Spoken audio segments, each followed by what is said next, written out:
মহারাজ, আমার জ্ঞানের তুলনা নেই। তাই নাকি? গোপাল, শুনলে তো?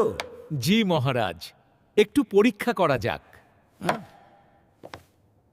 পণ্ডিত মশাই, সব প্রশ্নের উত্তর দিতে পারবেন? অবশ্যই পারবো। পৃথিবীর সবচেয়ে বড় জিনিস কি?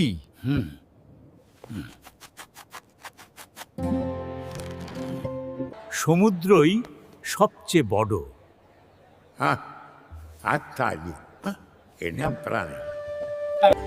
না মহাশয়, মানুষের মনই সবচেয়ে বড়।